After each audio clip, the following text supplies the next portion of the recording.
All right, everybody, welcome to another deep dive. And today Yeah. we're tackling a really big one, Yeah, this is a big one. the Industrial Revolution. It is. But we're not just talking about, what it was. We all kind of know, the steam engines and factories and all that. Right. But the question is why Britain? Yeah. Why there? Why then? Exactly. Like, what was it about that place and Yeah. that time Right. that made it all happen there? And we've got some great excerpts, actually, from an AP World History Review to help us unpack this. Excellent. So it'll be kind of fun, almost like a little historical puzzle we're going to solve together. I like it, a puzzle. So maybe before we even get into Britain itself, can you just give us a little bit of like the big picture, like what even was the Industrial Revolution? Why does it matter so much? Yeah. So I think, the simplest way to think about it is it's this massive shift from like farming and handmade stuff to, Right. yeah, machines and factories. Production. Yeah, exactly. And it starts really in the late 1700s in Britain, and it just kind of explodes from there. Right. And it changes everything. It changed who had power in the world, you know? Global power. Global power, yeah. How societies were structured.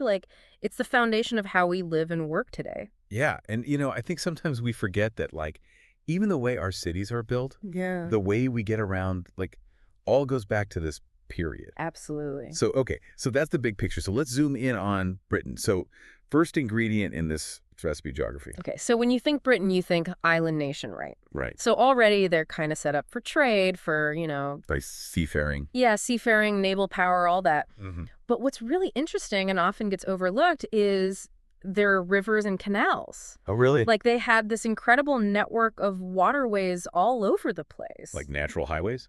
Yeah, exactly. Like nature's highways before. Canals are like the original highways. They are. That's how you move stuff around, especially like coal, which was super important. Yeah, that's the fuel. Exactly. And these rivers even powered some of the early factories, like water wheels and things. So you can really see how that geography played a key role. Yeah, but the other countries have rivers, right? Like, what makes Britain so special? Well, that's where the second part of their geographic jackpot comes in. Okay. They have tons of coal and iron. Right there. But right there. in the island. Yeah. And, those are like the key ingredients for industrialization, You right? need the fuel and you need the... You need the fuel, you need the raw materials to build machines and the factories and the infrastructure like the railroads. And this is all happening, 1700s, 1800s. Yeah. So pretty early on. Yeah. So, okay, they've got the geography going for them, but they also had this massive empire, right? Oh, yeah. Like their reach went way beyond just the island. Absolutely. And that's where the global aspect comes in. Okay. They had access to resources from all over the world, like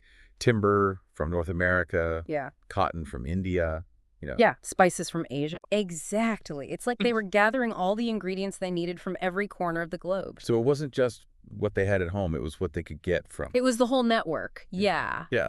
And that's where things start to get a little bit Complicated. Yeah. The source we're looking at actually mentions discontent, Right, about how they were getting those resources. Exactly, because, it wasn't always a fair trade. It wasn't always, Right. mutually beneficial. This is where we start getting into colonialism. Exactly, and the impact that had on the rest of the world. And we'll definitely want to dive into that a bit more later. Definitely some long-term consequences there. Absolutely. Okay, so we've got the land, the resources, Yeah. the global reach. But what about the people? Like, who was actually working in these factories? Right, so for that, we actually have to go back a bit before the Industrial Revolution to what's called the Agricultural Revolution. The Agricultural Revolution. Yeah. So you're saying changes in farming were important for the Industrial Revolution?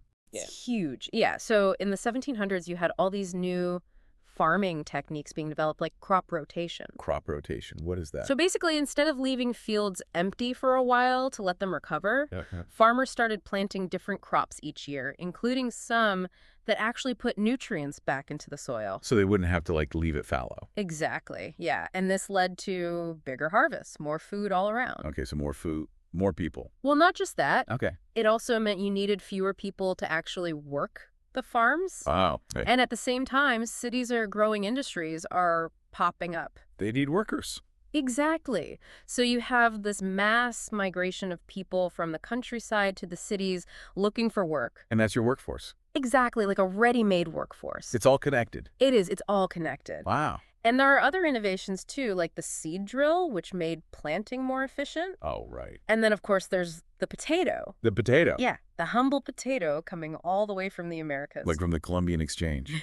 Exactly. Yeah. And this might sound crazy, but the potato was a game changer. Okay. Like, imagine you're a farmer back then. Mhm. You know, your diet is mostly bread grains. Right. Very carb heavy. Yeah. And then suddenly you have this new crop. It's easy to grow. It's packed with nutrients. It stores well. And it tastes good. Yeah, people loved it. And you know what? Life expectancy in Britain actually went up by like 4 years. Really? Yeah, thanks to the potato. That's amazing. So yeah, the potato fueled the workforce. Wow, that's a great little historical tidbit. Yeah. The potato fueled the factories. Who knew? Right. Okay, so we've got the workers, but we also need people with money to invest in all this new technology. Absolutely. And that's where Britain's legal and economic system comes in. They had a strong system of private property rights. So people felt like their investments were safe. Exactly. Like if you're an inventor, you come up with a brilliant idea. Right. You need to know that your invention is protected and that you can profit from it. Mhm. And that kind of security really encourages innovation. It encourages people to take risks Right. because they know that if they succeed, they'll be rewarded. So the laws really matter. The laws really matter. Yeah. But it wasn't all just, good laws and hard work. Right. Unfortunately, a lot of the capital that fueled the Industrial Revolution came from a very dark source. That's slave trade. Yeah, the profits from the Atlantic slave trade. I mean, that was happening all over the world at that time. Yeah, but Britain was a major player, and that wealth was invested in industries like shipbuilding, textiles, sugar refining, Right. It's a really uncomfortable truth, but it's an important part of the story. Absolutely. We can't ignore that. Yeah. Okay, so we've got the workforce, the investors. Let's actually go inside one of these factories now. Like, what's happening in there? So picture this big brick buildings, often by a river. Right, because they need the water power. Exactly. And inside, you've got these machines clanking away, powered by water wheels. That's loud. Oh, yeah. It's loud, it's dirty, it's dangerous. Yeah. But it's also incredibly innovative. Like, one of the key inventions was the water frame, which used water power to spin thread. And this just revolutionized textile production. This is like the iconic image of the textile mill, right? Exactly. Yeah, and within those mills, you had inventions like the spinning jenny, which allowed one worker to spin like 8 threads at once. So much faster. Way faster. But it also meant you didn't need as many skilled workers anymore. Right, because before it was all done by hand. Yeah, so you start to see this tension between, efficiency and the value of skilled labor. And we're still dealing with that today in a lot of ways. Absolutely. Like with automation and AI, it's the same question. Yeah. How do we balance progress with protecting people's livelihoods? It's a Right. big question. It is a big question, and one that kind of all goes back to this period. It does. So, okay, I think we've really unpacked this recipe for the Industrial Revolution, the geography, the resources, the people, the laws, the money, the technology. I mean, it's amazing how it all came together. It is. And it's important to remember that this period, while it brought about incredible progress, it also had its dark side. Yeah, the exploitation, the inequality. And the consequences of colonialism. It wasn't all sunshine and roses.